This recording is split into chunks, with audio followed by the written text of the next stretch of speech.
কুকৰাঝাৰ যি ঘটনা হ'ল ছাৰ কোনোবা চিঠিয়াখুৰি জড়িত আছে নেকি?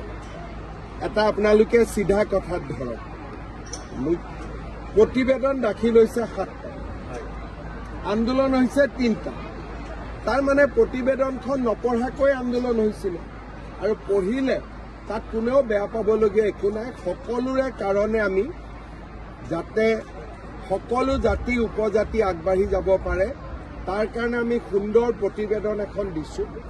সকলোৱে পঢ়িলে গম পাব যে ইয়াত কাকো অন্যায় কৰা হোৱা নাই, সকলোকে ন্যায় কৰা হ'ব।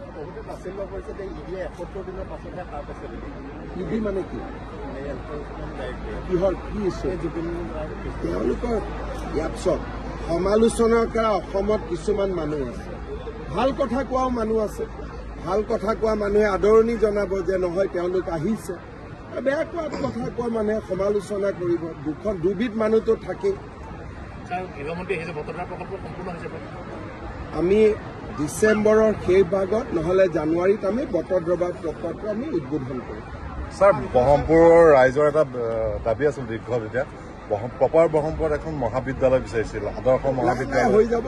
এতিয়াতো আৰু মোৰ কাৰ্যকাল 2 মাহ আছে, গতিকে এতিয়া ঘোষণা কৰিলে মানুহে ললিপপ বুলি ক'ব। গতিকে যি কৰিব লাগে ছাৰ আপোনাৰ মুখেদি ক'লে ললিপপ বুলিয়ে ক'ব। নাই ছাৰ, ব্ৰহ্মপুৰৰ মানুহে বিশ্বাস কৰিব। ব্ৰহ্মপুৰৰ মানুহৰ কাৰণে এখন মহাবিদ্যালয় লাগিছে। বাকী বৰাপানীত অলপ সুপ্ৰিম কোৰ্টত কেছ এটা আছে, ভেকেশ্যন হোৱাৰ লগে লগে বাকীখিনি হৈ যাব। প্ৰায় 150 ঘৰ মানুহে এটা ষ্টে অৰ্ডাৰ আছে সুপ্ৰিম কোৰ্টৰ পৰা। কেছটো খুব সম্ভৱ 12 তাৰিখে আহিব।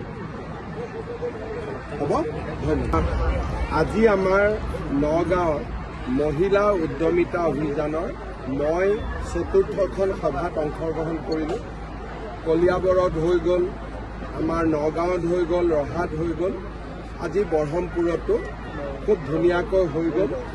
আৰু বাকী আমাৰ ধিং, ৰূপহী, চামুগুৰি এই